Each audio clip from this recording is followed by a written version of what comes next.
Sosok CA mahasiswi Unair Surabaya yang tewas dalam mobil berprestasi ingin mandiri. Inilah sosok CA mahasiswi Fakultas Kedokteran Hewan Unair Surabaya ditemukan meninggal dalam mobil yang terparkir di halaman apartemen di Desa Tambak Poso, Kecamatan Waru, Kabupaten Sidoarjo, Minggu 5 November 2023 dalam keadaan kepala terbungkus plastik. Hingga kini polisi masih melakukan penyelidikan terkait kematian korban.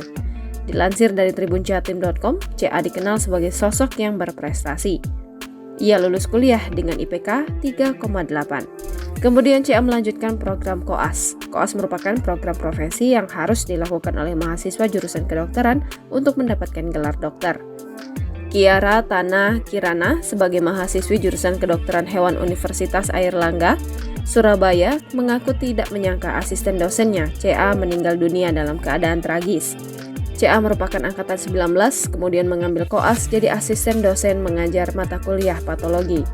Jasad CA ditemukan pertama kali oleh security apartemen. Temuan tersebut lalu dilaporkan ke Polsek Waru. Sekitar pukul 11.00 waktu Indonesia Barat, jasad korban dievakuasi ke kamar mayat Rumah Sakit Bayangkara, Surabaya. Kanit Reskrim Polsek Waru, Sidoarjo, AKP Ahmad Yani mengatakan posisi korban ketika ditemukan berada di kursi kemudi. Tidak ada luka lebam, bekas kekerasan di tubuh korban, akan tetapi kepala korban tertutup plastik, sementara mulut korban terpasang selang yang terhubung pada tabung helium yang ada di bangku samping kemudi.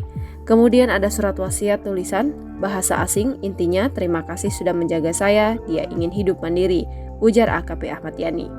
AKP Ahmad Yani mengaku telah menelusuri handphone korban, akan tetapi tidak ada tanda-tanda korban sebelum tewas berselisih dengan orang lain.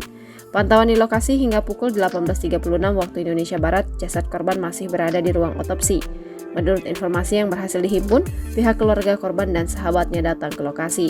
Namun karena petugas mengatakan pemeriksaan selesai pukul 19.00 waktu Indonesia Barat, pihak keluarga kemudian pergi membuat laporan di Polresta Sidoarjo.